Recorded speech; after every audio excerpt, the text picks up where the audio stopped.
This Sunday, closing in.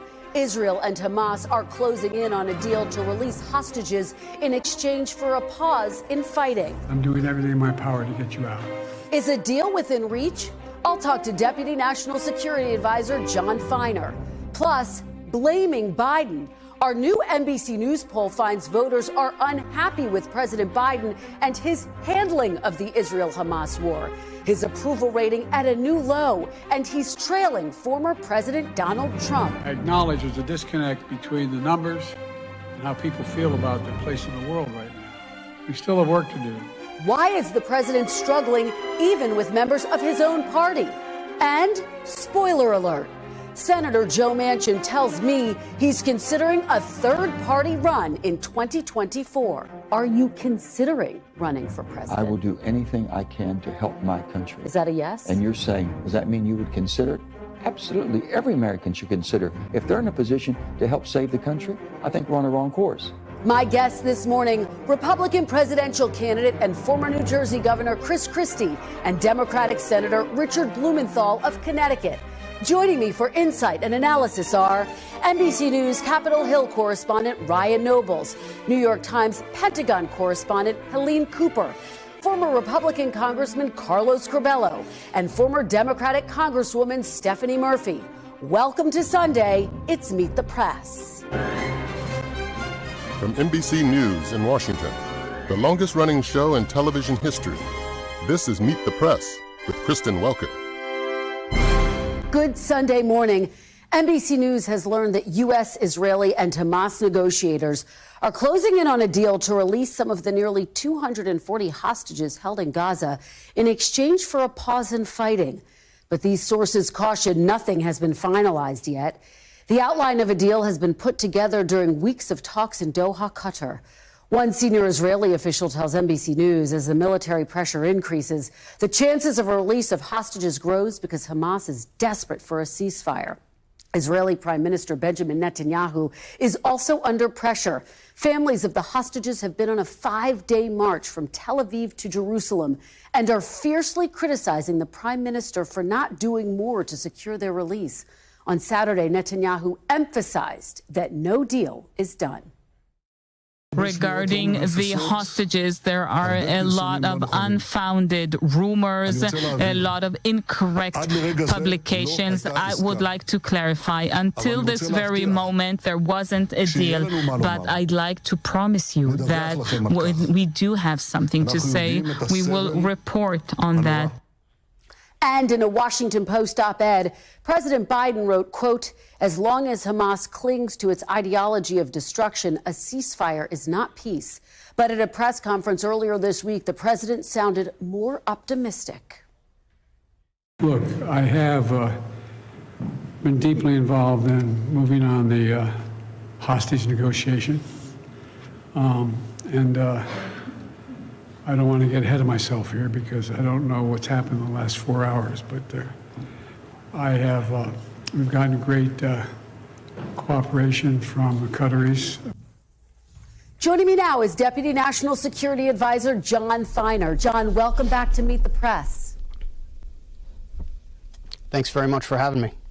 So, Jon, let's delve into the details of this breaking news. NBC News has confirmed, based on conversations with two sources who are familiar with the negotiations, that they are closing in on a potential deal to release some of the hostages in exchange for a pause in the fighting. How close are they to a deal? What can you tell us?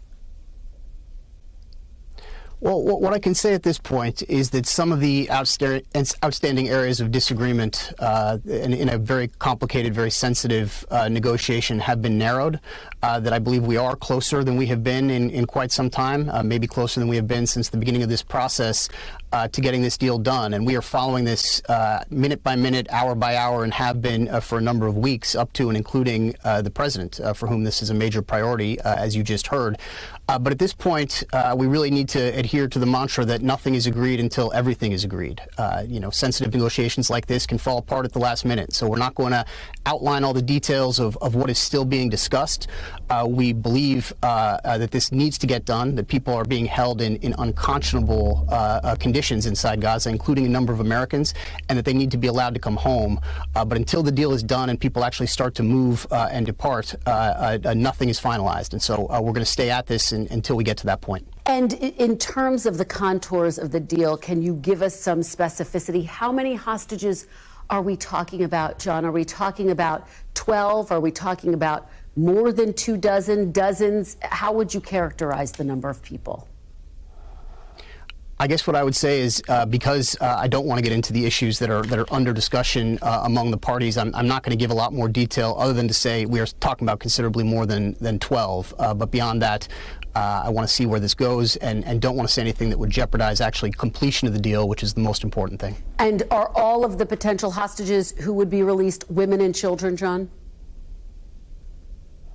Again, these are issues in the talks themselves. These are issues under active discussion among the parties. So I think it would not be helpful to the completion of the deal, which is our biggest priority, to start to lay those out in public at the right time. And certainly if this deal is completed, we will have a lot more to say about how it all got done. But right now, the priority is actually getting it done. I know you can't say a whole lot. I have to keep trying. Are we talking about a prisoner exchange, John? I mean, again, what you're talking about, what you're asking me about, quite understandably, it's your job, is topics that are at issue directly among the parties and in the talks. And so my laying those out in public, we believe, is not actually helpful to getting this deal across the line. But these are exactly the topics that are under discussion. I just want to leave it to them and give them the space and the privacy to be able to work this out and get the deal completed before we start detailing these things on television. I understand, but just big picture, would it include what, frankly, so many people all around the globe have been calling for, which is a ceasefire? Are we talking about a ceasefire for several days? I believe 5 days has been reported. So without getting into the duration, one of the things that the parties themselves have said, including publicly, is that this could and would likely include an extended period of a pause in the fighting, multiple-day period of a pause in the fighting. We think that would be both necessary to actually be able to execute the deal, because executing the deal would involve moving hostages around what is a very dangerous battlefield in Gaza, but it would also have the ancillary benefit, the important benefit of making it easier to distribute humanitarian assistance throughout Gaza, because one of the big challenges has been it's hard to move basic materials around during the course of the fighting. It would enable us, we believe, to get more humanitarian assistance into Gaza. That's a priority under any circumstances, even if there is no hostage deal. But having a deal that causes a pause in the fighting would make it easier to get more in faster. So there are other benefits that are not necessarily directly related to the deal that we think would be caused if they can get this done. And would there be Americans involved in this release, John? Can you say that? We know that there are Americans held. It is very important to the president and to all of us that Americans be included in any arrangement. And beyond that, I'm not going to characterize who might or might not be coming out. But that is obviously the highest priority for the president. He has no higher obligation, obviously, than to the safety and security of Americans, including Americans who are in a terrible situation like those being held in Gaza. We've obviously learned that 2 of the hostages devastatingly were found dead. Do you know the status of the remaining hostages? Are they alive, John?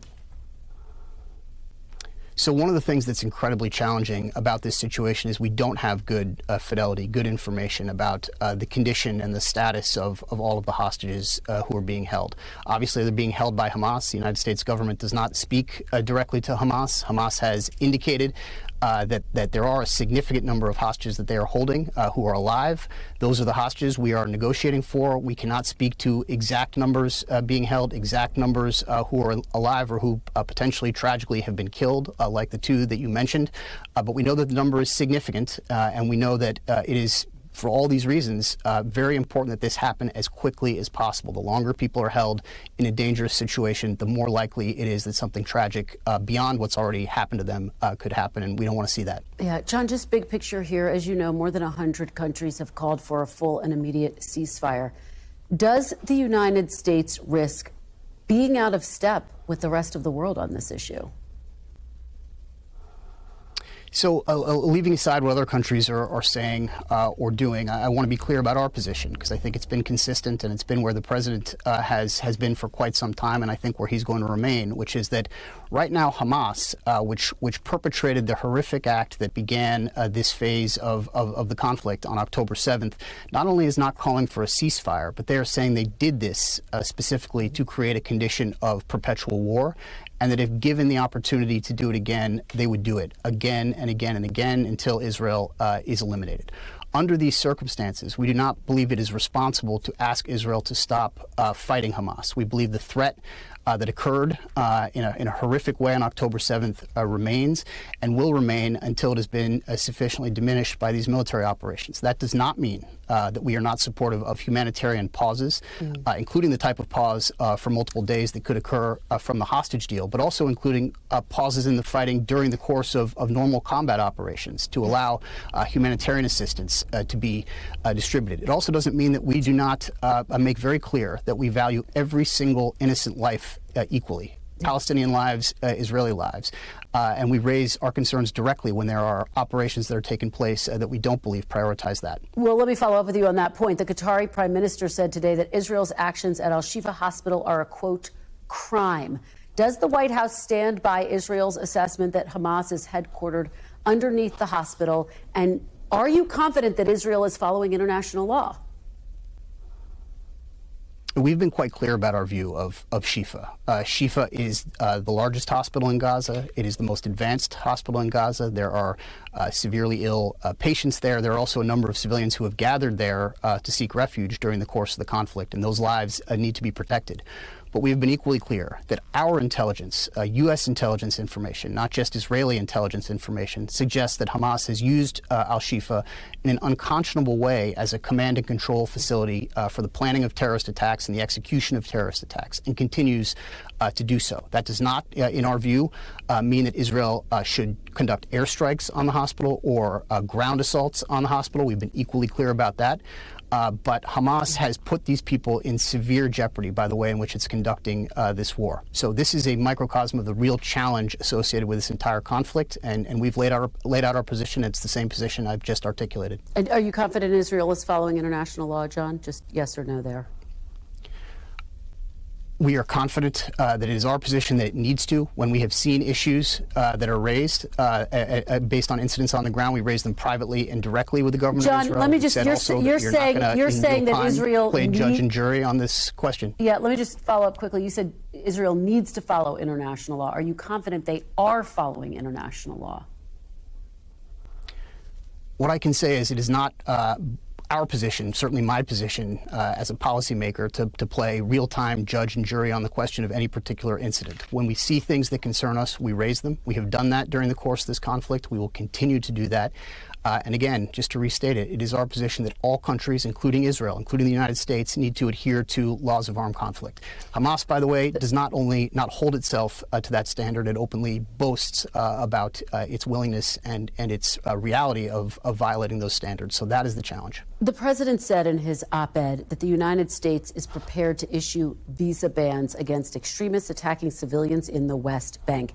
How soon will the U.S. move to enact those bans? Is that a process that's already underway? So I think you've heard the president speak about publicly, I think more so maybe than many of his, if not all of his predecessors, his concerns about violence in the West Bank perpetrated by extremist settlers against innocent Palestinians. He's also raised those concerns very directly with Prime Minister Netanyahu, as we all have with our Israeli counterparts.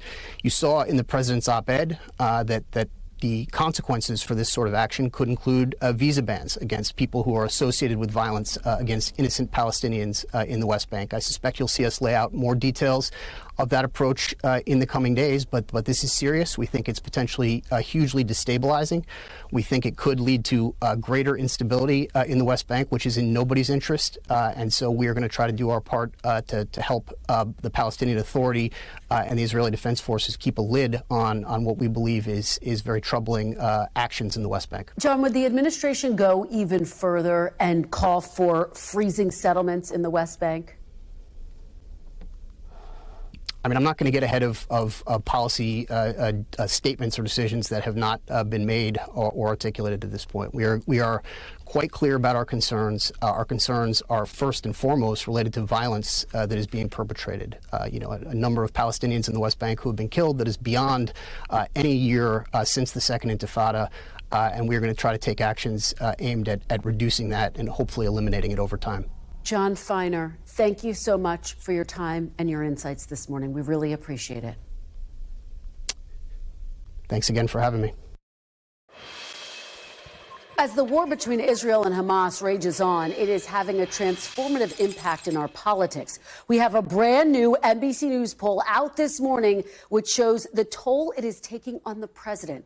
I'm joined now by national political correspondent Steve Kornacki to take us through the numbers. Steve, some real stunning highlights here in this poll. Absolutely, and I think you're right to set it up that way. What's happening in the Middle East, it really does seem to be connecting with what's happening domestically in our politics. Let's start with the bottom line here. President Biden, what is his job approval rating? We measure it now at 40%, with 57% disapproving. The significance, that is the lowest President Biden has ever measured in our poll in terms of job approval. And just look at the sea change from the start of this year. Remember, early this year, Democrats coming off a strong 2022 midterm. He was almost even. Now he's 17 points underwater on this question. Significant dip there, Steve. It is, and you can actually, if you take a look here by party, I think it's significant for two reasons. One, independents, obviously, more than 2-to-1 disapprove. You don't want to be there as an incumbent president, but I think equally significant, no surprise, 7% of Republicans approve of Joe Biden's job performance,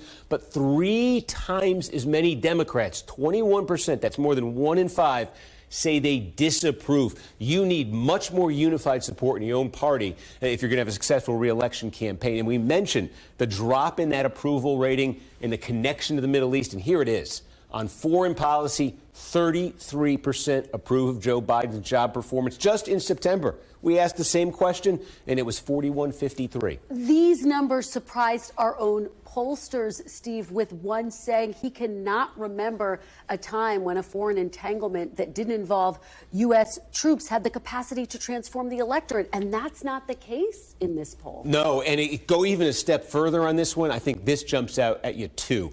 Overall, this is the handling of the Israel-Hamas war. And again, it kind of measures overall up with Biden's foreign policy approval. But look at this. Among the oldest group of voters, 65 plus, there's a majority who approve of how Biden is handling this. That's plus 12.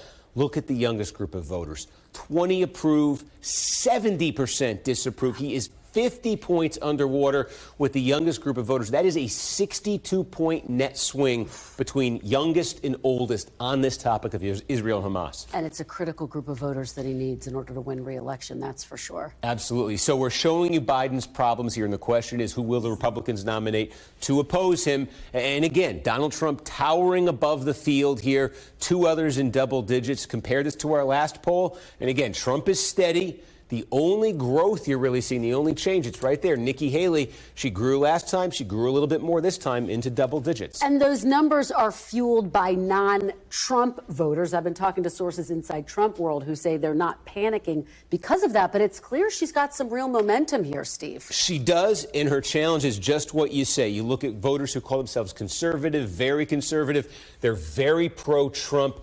They seem a little reluctant, a little resistant to her. She's got to break through not just with moderates and independents. She's got to break through with core Republican voters who like Donald Trump if she wants to make this a real game with Trump. Okay, so if we are heading towards Trump, Biden, a rematch in 2024, how does that look in our polling right now? Here it is. Wow. Donald Trump, we have at 46%. Biden, 44%.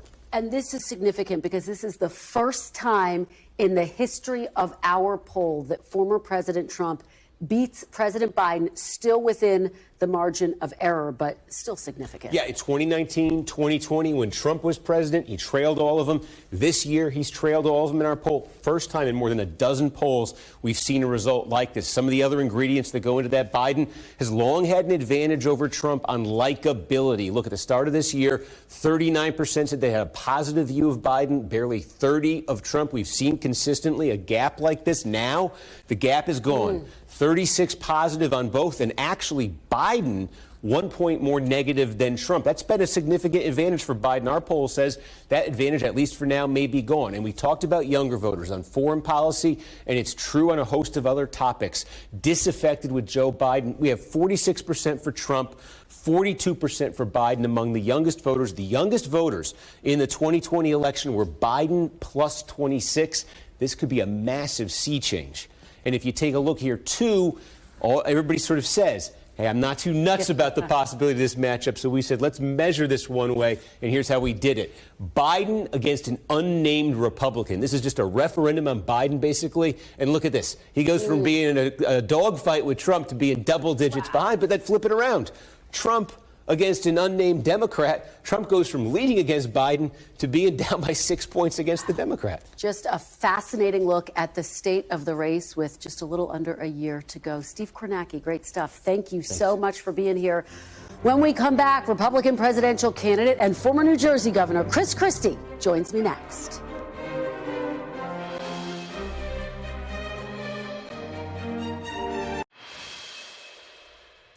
Welcome back. Last weekend, former Governor Chris Christie became the first Republican presidential candidate to visit Israel since the war began, meeting with government officials and victims of the October 7th terrorist attacks, as well as families of hostages being held in Gaza.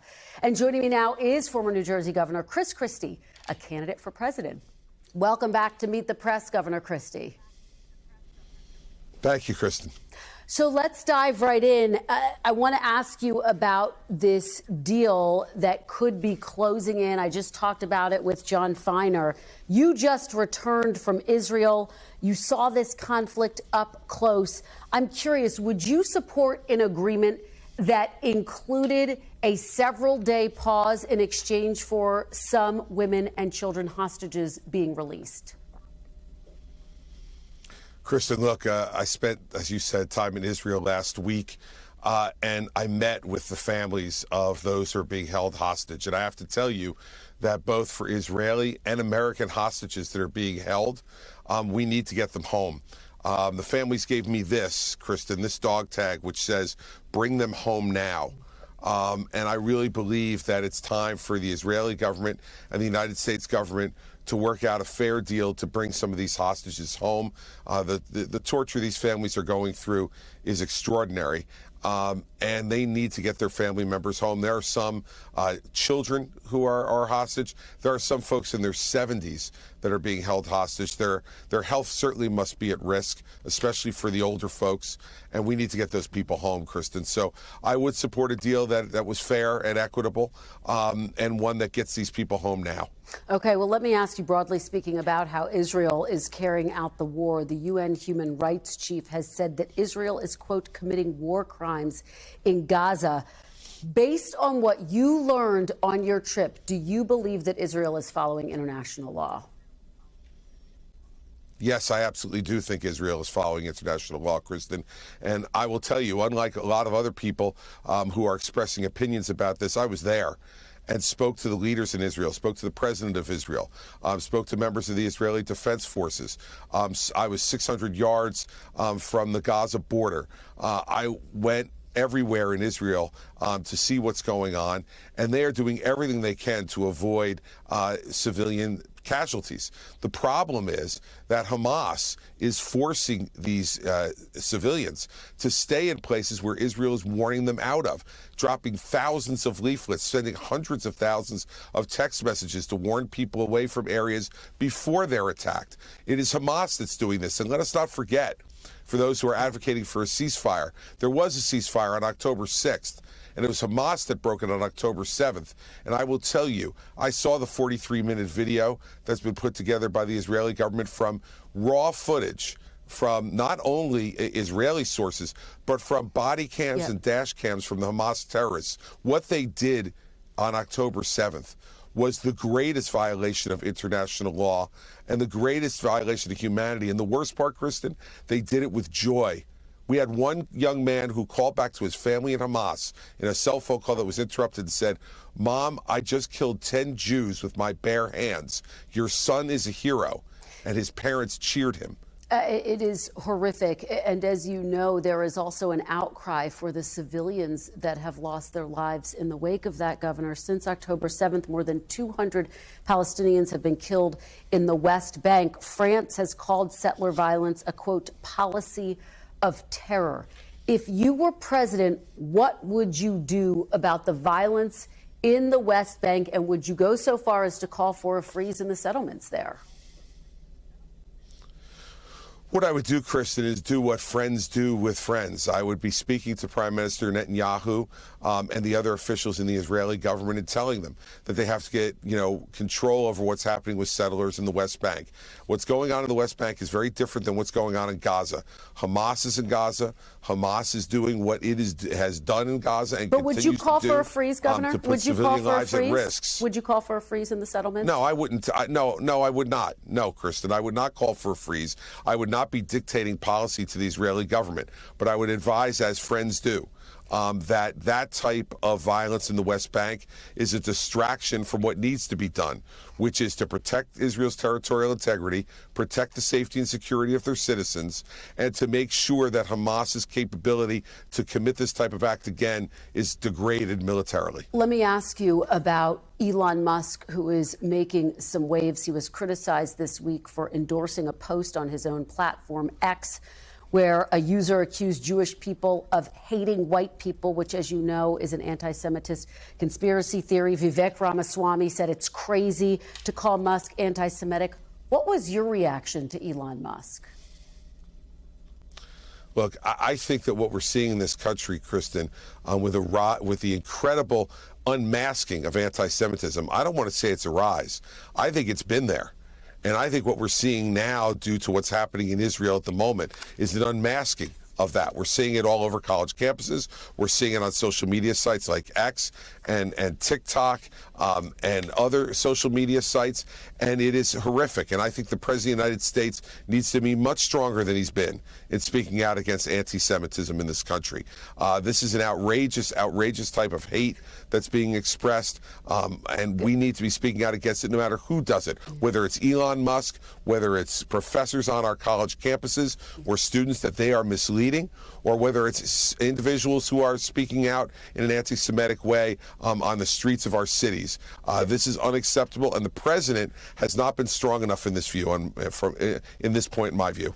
Governor, let me ask you about one of the biggest policy positions for Republicans right now, which is the issue of abortion. Your rival, Governor Ron DeSantis, signed a 6-week ban in Florida. As you know, Donald Trump said that was a, quote, terrible mistake.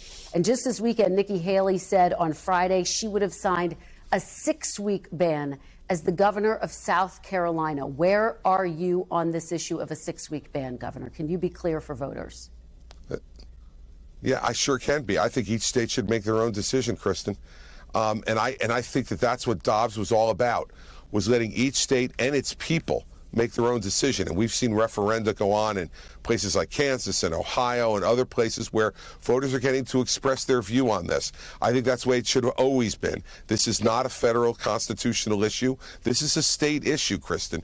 And each state should make their own judgment on this. And I think the president or people running for president should not be in a position of picking a certain number of weeks. Governor, RNC Chairwoman Ron McDaniel told me last week on this show, quote, we can't just say it's a state's issue and be done. Voters want clarity. So can you give them some? Where do you stand on a 6-week ban, Governor? Would you sign it, for example, if it had come to your desk in New Jersey?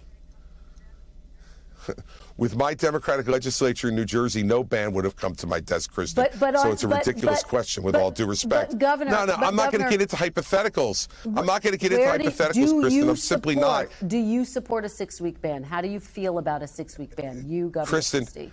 I have said my position on this, which is that every state and its people should make its own judgment on this issue.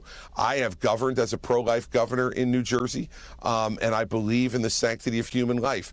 But I'm not going to get into this media game of 6 weeks, 12 weeks, 15 weeks, 20 weeks. I want the American people to decide. That's the right way to make this judgment. And with all due respect to Ronna, she's not running for president, and she's never governed. So she doesn't know how hard these choices are and how you have to interact with people. Look, this is an extraordinarily emotional issue for the American people.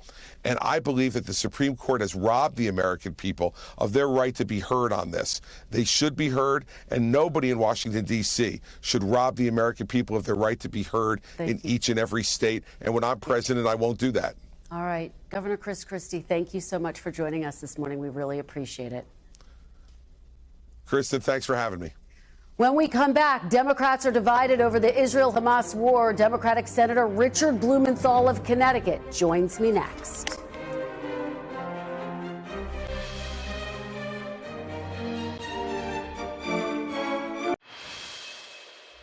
Welcome back. Tension over the Israel-Hamas war is simmering inside the Democratic Party. Only half of Democratic voters say they approve of President Biden's handling of the war. And just a quarter of Democrats say Israeli military action in Gaza is justified. More than half say Israel has gone too far and its military actions are not justified. Joining me now is Democratic Senator Richard Blumenthal of Connecticut. Welcome to Meet the Press. Thank you for being here. Thank you. Wonderful to be with you. I want to start off again by asking about this breaking news that negotiators may be closing in on a deal to release some of the hostages in exchange for potentially a pause in the fighting. What is your reaction to this, and what can you tell us about this potential deal? What are you hearing? Do you think Americans might be involved? I think Americans will be involved and must be involved. You know, I visited Israel just weeks ago and met with many of the hostage families, and it is just heartbreaking, gut-wrenching. And I've kept in touch with them, met with them here, talked on the phone, and the release of the hostages is an imperative, and Americans must be included. I think we're closer than ever, but close is still no deal, and verification and enforcement are key sticking points that need to be overcome. And just to be clear, what gives you confidence that Americans are likely involved? I have a high degree of confidence that Americans will be involved. There are 9 of them and a green card holder, perhaps more, but Americans' involvement will be an imperative, I think, for the president, rightly so. You just heard Deputy National Security Advisor Jon Finer stand by the U.S. intelligence and the Israeli intelligence that has said that Hamas has embedded itself in Al-Shifa Hospital. As you know, there is still a fair amount of skepticism about that charge, globally speaking. What more does the U.S., what more does Israel need to do you think, to prove that claim? A lot of the intelligence has been released already. Some of the videos of one of the other hospitals, Children's Hospital, showed that there were tunnels and arms storage facilities under that hospital. Obviously, there's video of a shaft at Al-Shifa Hospital. But here is the key point that I think is so important. There needs to be more transparency.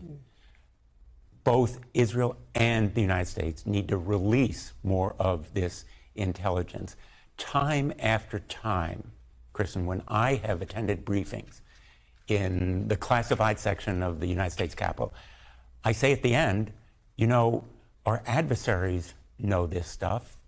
They know we know this stuff. We know they know we know it. The only people who don't know it are the American public. And there is reliable intelligence that can and should be released without compromising sources and methods that would bolster Israel's case in the court of world opinion and would also support the United States aiding Israel as it must do. Will you take me to my next question? As you know, the president has called for Congress to provide aid to Israel, more aid to Ukraine, Taiwan, as well as the border. Senator Bernie Sanders and other Democrats are calling for the U.S. to condition aid to Israel on a, quote, end to the indiscriminate bombing and a freeze on settlement expansion. If that is a part of a deal for Israel aid, would you support that? I would oppose conditions written into statutes as a criteria for aid to Israel. I don't know how the United States Congress, which has yet to pass a budget, can impose conditions for combat on an ally that is trying to defend itself, as it has a right and responsibility to do, under some of the most difficult conditions of warfare in recent history. And so I would be very loath to impose conditions that would, in effect, straitjacket or handcuff the IDF in this very, very excruciatingly difficult challenge. Let me take a step back and ask you about anti-Semitism broadly, and I want to get your reaction to Elon Musk endorsing an anti-Semitic post on his platform.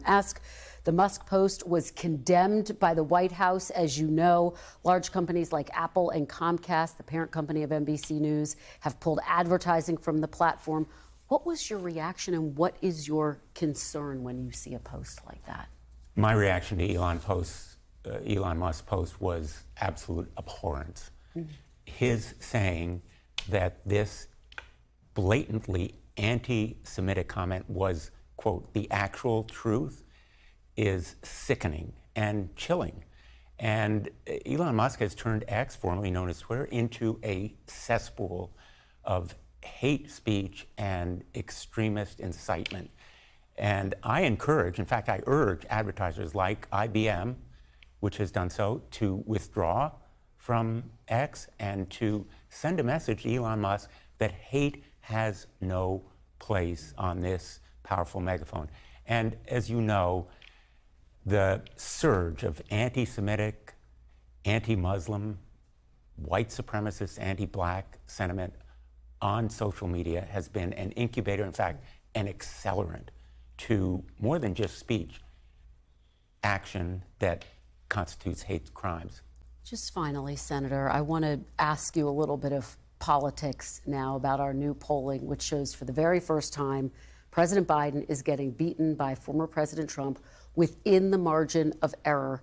Part of what's dragging down his poll numbers is a lack of support among younger voters for his handling of the Israel-Hamas war. How concerned are you about these numbers, and what do you think the president needs to do? Do you think he's still the best candidate for 2024? I think he is the best candidate for 2024. I have confidence that he will overcome those poll numbers. We're a year away. But remember, even more important than the polls are what voters are doing. In the most recent elections in Kentucky, Ohio, Pennsylvania, they showed that they prefer the Biden record of accomplishment over the mega extremism. And here's the important point. In Ohio, voters said, we reject the effort to undercut women's health care and reproductive rights. I think we're going to see that issue on the ballot. President Biden has a record of accomplishment on infrastructure, prescription drug prices, a number of other issues that really matter, and maybe most important, where I've been championing this cause, women's reproductive rights. Senator Blumenthal, thank you so much for being here. We really appreciate it. Thank you. Good to see you. And when we come back, will Senator Joe Manchin run for president in 2024? He's not ruling it out just yet.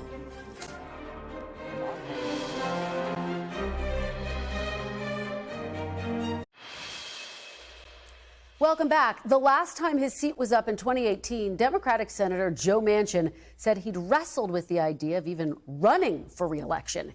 Here's how he described his conversation with Senate Democratic leader Chuck Schumer at the time and what led him to his eventual decision. And I said, Chuck, this place sucks. So why are you running? I said it. Because if it sucks, why are you running for re-election? Because I think I can make it better. I think I can contribute to bringing people together. I don't have one Republican that I consider not my friend. They're all my friends, and I want to work with them. Well, that was blunt. This week, I spoke with Senator Manchin on the heels of his announcement to leave Congress at the end of his term. I pressed him on his 2024 plans and whether he'd consider an independent run for president. You've said you don't think you would be a spoiler. If you look at the polls, it shows that a third-party candidate would take support away from President Biden. What do you say to those who say you would be a spoiler? I've never been a spoiler in my life of anything, and I would never be a spoiler now. But the if you bottom ran line as a is, third-party candidate? Everyone's saying it's going to spoil and tip the scales one way or the other. Okay, you have basically Ross Perot. Who would have predicted that Ross Perot would have elected Bill Clinton, tipped the scales to Bill Clinton? I don't think so. Who would have predicted that Bobby Kennedy now, with his support, would tip the scales for Donald Trump, or hurt Donald Trump, I'm sorry, and tip the scales to Joe Biden, since he basically left the Democratic Party? I don't, no one can predict these things. As you sit here today, do you think President Biden and Vice President Harris are the strongest ticket to represent the Democratic Party in 2024? Not in the centrist part, no, I don't. And they know how I feel. This is not I do not believe that they are basically where Joe Biden has come from, and just go back to the campaign. He's been here for long. He understands the system. And I think he's a good man.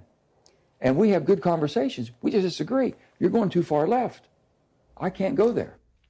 And you can see my full interview with Senator Joe Manchin at meetthepress.com. When we come back, President Biden hits a new low point in his presidency, according to our new NBC News poll. The panel is here with all of their reaction next.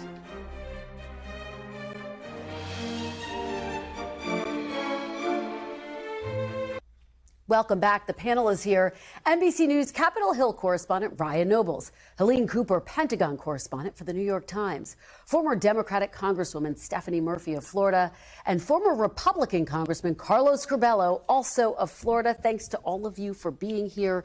Ryan, I want to start with you and these tough poll numbers for President Biden showing former President Trump beating him for the very first time in our poll. You've been talking to folks inside Biden world. What are they telling you? Yeah, I mean, I think the campaign knows that this is an issue for them and it's something that they have to deal with. But they're hoping that by this time next year, actually a little earlier than this time next year, that voters understand that it's a binary choice. It's either going to be Donald Trump or Joe Biden or some other Republican, and that even though they may not be specifically happy with the way the president has handled this situation, that they're not going to want to hand the White House to Donald Trump. And that means, though, that they've got to get a lot of work done between now and then. And they're aware of it. They're reaching out to these constituencies and explaining to them how the president is trying to balance the issues of these innocent Palestinians along with the right for Israel to defend itself. But part of it is they've got to get something done. And we have some new reporting this morning with our colleague Julie Sturkin about finding aid for Israel in the Congress, which has been so difficult right now.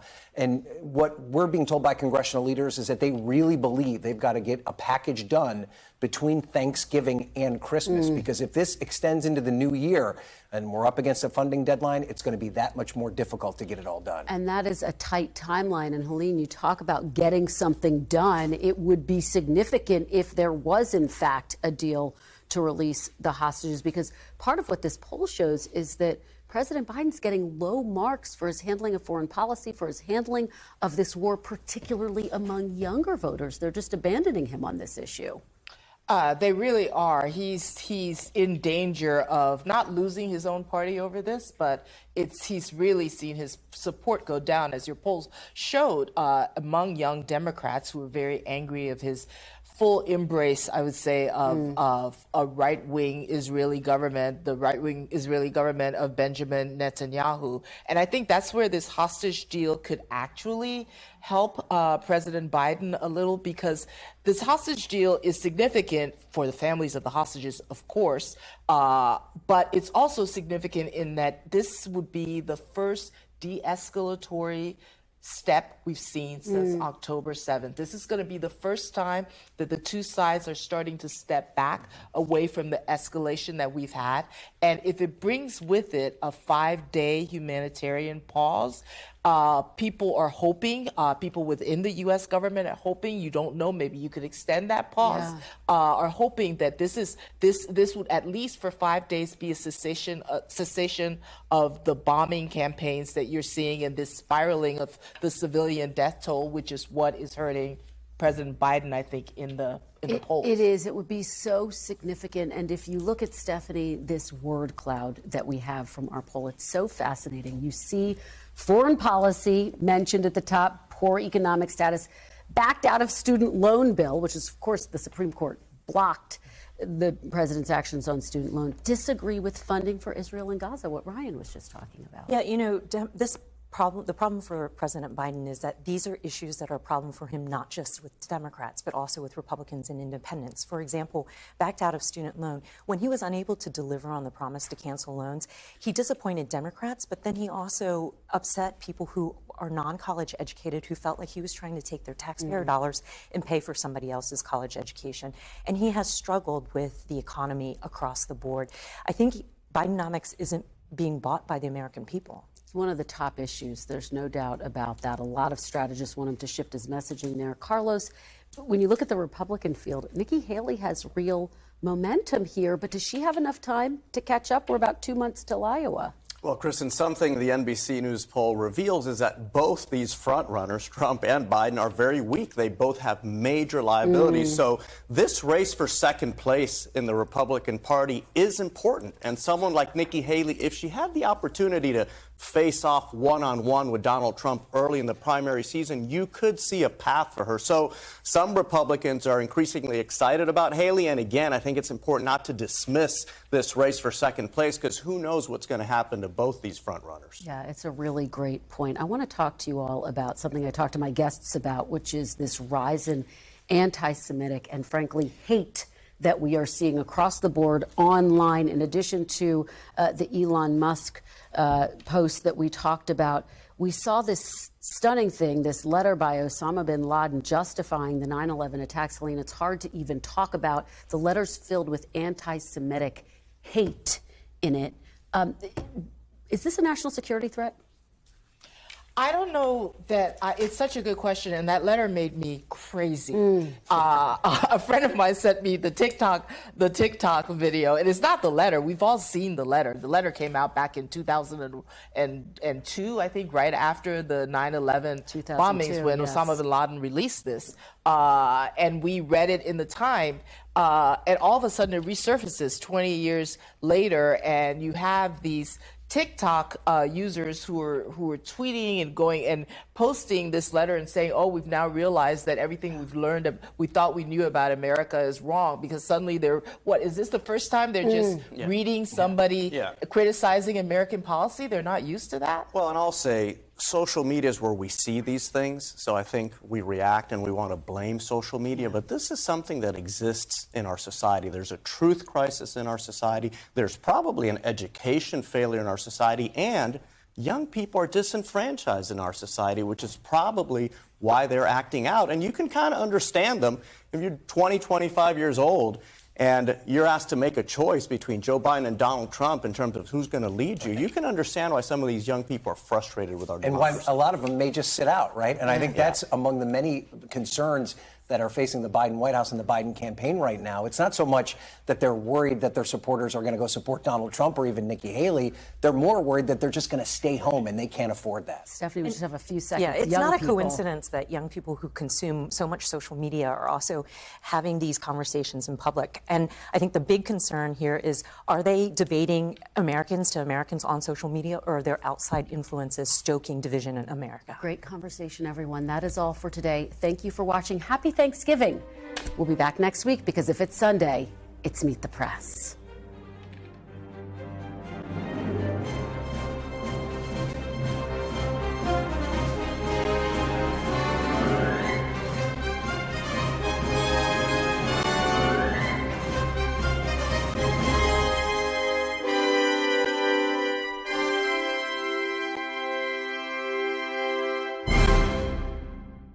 Thanks for watching. Stay updated about breaking news and top stories on the NBC News app, or follow us on social media.